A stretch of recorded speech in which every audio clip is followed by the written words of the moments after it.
ನ್ಯೂಸ್ಗೆ ಸ್ವಾಗತ. ನಾನು ಸಾನಿಯಾ. ಬನ್ನಿ ನೋಡೋಣ ಇವತ್ತಿಂದು ಹೊಸ ಅಪ್ಡೇಟ್.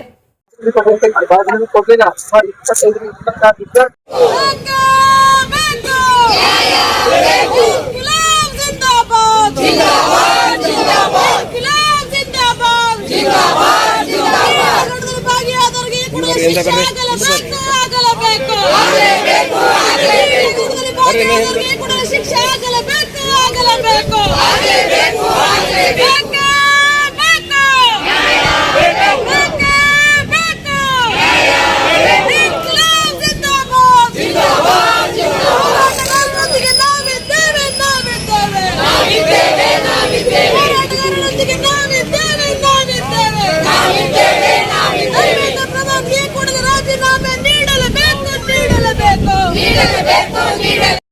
ಇವತ್ತು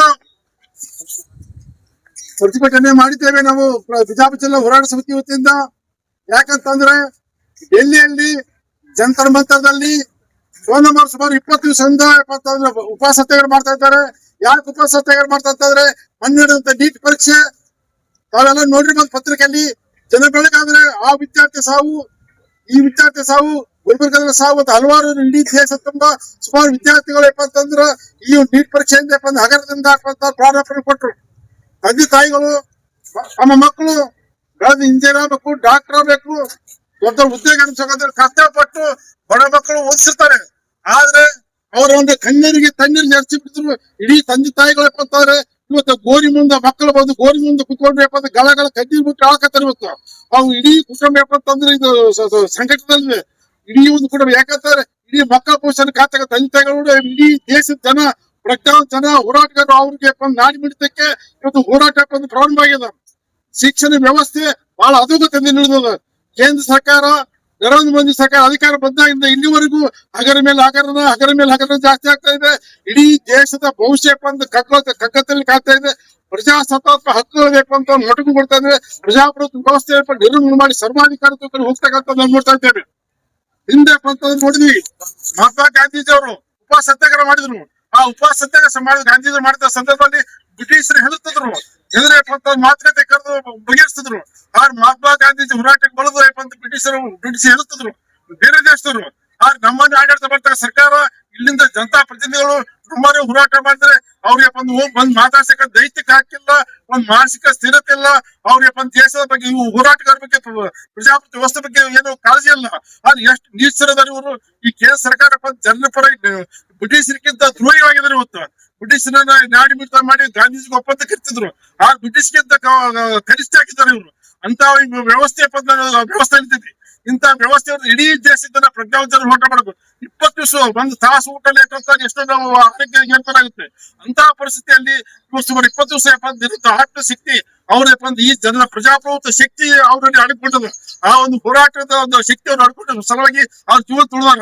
ಇನ್ನ 1 ದಿವಸ 2 ಸಾತಾರೆ ಆ ಪ್ರಾಣ ಭಯ ಅಂತ ಡಾಕ್ಟರ್ಗಳು ಹೇಳ್ತಾ ಇದಾರೆ. ಈಗ ನ್ಯಾಯ ವ್ಯವಸ್ಥೆಯಲ್ಲಿ ಜುಡಿಷಿಯಲ್ ಜಡ್ಜ್ಗೆ ರಿಪೋರ್ಟ್ ಕೊಡಿದ್ದು ಸೆಂಟ್ರಲ್ದಲ್ಲಿ ಹೈಕೋರ್ಟ್ ಗೌರ್ಮೆಂಟ್ ಸೂಚನಾ ಪತ್ರ ಕೊಟ್ಟಿದ್ದಾರೆ. ಅದು ಎಂತ ಪರಿಸ್ಥಿತಿ ಅಂತ ಕೋರ್ಟ್ಗಳು ಈ ಸರ್ಕಾರಕ್ಕೆ ನೋಟಿಸ್ ಕೊಡೋದು ಮಟ್ಟಿಗೆ ಸರ್ಕಾರ ಇಳಿದಂತಾರ. ನಮ್ಮ ವ್ಯವಸ್ಥೆ ಶಿಕ್ಷಣ ವ್ಯವಸ್ಥೆ ಎಲ್ಲಿಗೆ ಹೋಗಿದಂತ ತಿಳ್ಕೊಬೇಕಾಗತ್ತ. ಬಂಧುಗಳೇ, ಇವತ್ತು ವ್ಯವಸ್ಥೆ ಪೂರ ಅಧೋಗತಿಗಳದ.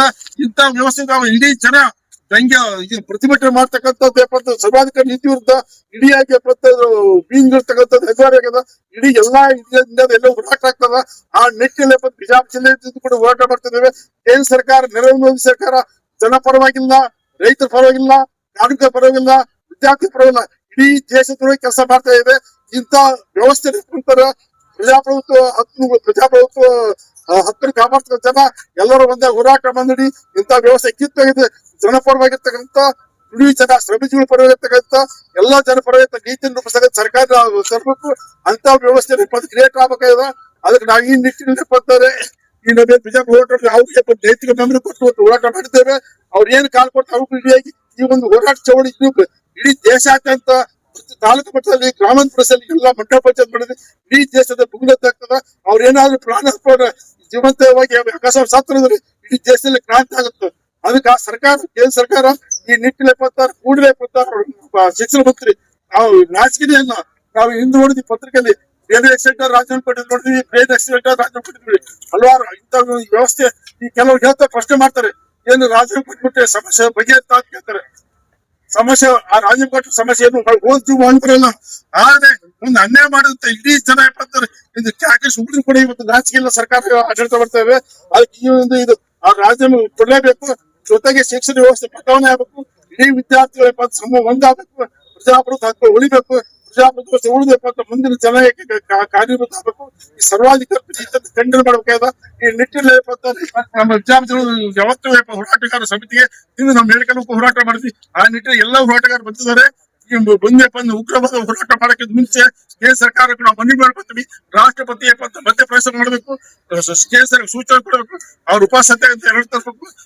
ಜೊತೆಗೆ ಏನು ವಿದ್ಯಾರ್ಥಿ ಆತ್ಮಹತ್ಯೆ ಮಾಡ್ಕೊಂಡ್ರ ಅವ್ರ ಕುಟುಂಬಕ್ಕೆ ನ್ಯಾಯ ಕೊಡಬೇಕು. ಪ್ರತಿಯೊಂದು ಕುಟುಂಬಕ್ಕೆ 1 ಕೋಟಿ 2 ಕೋಟಿ ದುಡ್ಡು ಕೊಡಬೇಕು. ಅದ್ ಮುಖಾಂತರ ನ್ಯಾಯ ಒದಗಿಸಿ ಮುಂದೆ ಶಿಕ್ಷಣ ವ್ಯವಸ್ಥೆ ಅಭಿವೃದ್ಧಿ ಬದಲಾವಣೆ ಮಾಡಿ ಜನಪರವಾದ ಶಿಕ್ಷಣ ನೀತಿ ರೂಪಿಸ ಅಂತ ಹೇಳಿ ಧನ್ಯವಾದ. 4 ಲಕ್ಷ ವಿದ್ಯಾರ್ಥಿಗಳು ಎಕ್ಸಾಮ್ ಕೊಟ್ಟಿದ್ರು. ಅದಾದ್ಮೇಲೆ ರೀ ಎಕ್ಸಾಮ್ ಆಯ್ತು. ರೀ ಎಕ್ಸಾಮ್ ನಲ್ಲಿ ಕೇವಲ 22 ಲಕ್ಷ ವಿದ್ಯಾರ್ಥಿಗಳು ಅಪ್ಲಿಕೇಶನ್ ತುಂಬಿದ್ದಾರೆ. ಮಿಕ್ಕಿದ 1.5 ಲಕ್ಷ ಇದ್ರ ಮೇಲೆ ಭರವಸೆನೇ ಬಿಟ್ಬಿಟ್ರು. ಅವರು ಏನು ಯಾವ ಎಕ್ಸಾಮ್ ಕೊಡದೆ ಬೇಡ ಅಂತ ಹೇಳಿ ಭರವಸೆ ಬಿಟ್ಟು 1.5 ಲಕ್ಷ ವಿದ್ಯಾರ್ಥಿಗಳು ಎಕ್ಸಾಮೇ ಕೊಟ್ಟಿಲ್ಲ. ಇಷ್ಟೆಲ್ಲ ಅಕ್ರಮ ಆದ್ರೂ ಕೂಡ ಧರ್ಮೇಂದ್ರ ಪ್ರಧಾನ್ ನಾನು ರಾಜೀನಾಮೆ ಕೊಡೋದಿಲ್ಲ. ಇಲ್ಲಿ ಕೂತಂತ ಹೋರಾಟಗಾರರಿಗೆ ಅವರು ದೇಶ ದ್ರೋಹಿ ಅಂತೆ, ಇವರು ಟುಕಡೆ ಗ್ಯಾಂಗ್ ಅಂತ ಹೇಳ್ತಾರೆ. ಯಾವ ಆಧಾರ ಮೇಲೆ ಹೇಳ್ತಾರೆ? ಇವ್ರ ಮೇಲೆ ಪೊಲೀಸರು FIR ಮಾಡಿ ಒಳಗಾಗಬೇಕಿತ್ತು ಅವ್ರನ್ನ. ಹೀಗಾಗಿ ನಾನು ಇವತ್ತಿಲ್ಲಿ ಬೇಡ್ಕೊಳ್ಳೋದು ಒಂದೇ, ಸೋನು ವಾಕ್ಚುಕ್ ಮತ್ತೆ ಇನ್ನಿತರ 15 ವಿದ್ಯಾರ್ಥಿಗಳು ಏನು ಉಪವಾಸ ಸತ್ಯ ಜಂತರ್ ಮಂತರಲ್ಲಿ ಮಾಡ್ತಿದ್ದಾರೆ, ಅವ್ರ ಬೇಡಿಕೆ ಒಂದೇ, ಧರ್ಮೇಂದ್ರ ಪ್ರಧಾನ್ ಅವರು ತಕ್ಷಣ ರಾಜೀನಾಮೆ ಕೊಡಬೇಕು. ನಿಮಗೇನಾದ್ರೂ ಮಾನ ಮರ್ಯಾದೆ ಇದ್ರೆ ರಾಜೀನಾಮೆ ಕೊಡಬೇಕು. ಪ್ರಧಾನಮಂತ್ರಿ ಅವರು ಧರ್ಮೇಂದ್ರ ಪ್ರಧಾನ್ ಅವರ ರಾಜೀನಾಮೆಯನ್ನು ಅಂಗೀಕಾರ ಮಾಡ್ಬೇಕಂತೇಳಿ ನಾನು ಈ ಮುಖಾಂತರ ಒಂದು ಬೇಡ್ಕೊತಾ ಇದ್ದೀನಿ. ಧನ್ಯವಾದಗಳು. ನಾವು ಇವತ್ತಿನ ದಿವಸ ಈ ಒಂದು ಹೋರಾಟವನ್ನು ನಾವು ಹಮ್ಮಿಕೊಂಡಿವಿ. ಕಾರಣ ಇಷ್ಟೇ, ದೆಹಲಿಯಲ್ಲಿ ಜಂತರ್ ಮಂತರ್ನಲ್ಲಿ ಸೋನಂ ವಾಂಗ್ಚುಕ್ ಅವರು 20 ದಿವಸಗಳವರೆಗೆ ಉಪವಾಸ ಸತ್ಯಾಗ್ರಹವನ್ನ ಮಾಡ್ತಾ ಇದ್ದಾರೆ. ಆ ಉಪವಾಸ ಸತ್ಯಾಗ್ರಹವನ್ನು ಯಾಕೆ ಮಾಡ್ತಾ ಇದ್ದಾರೆ ಅಂತ ಇನ್ನೂ ಕೂಡ ಕೇಂದ್ರ ಸರ್ಕಾರದವರ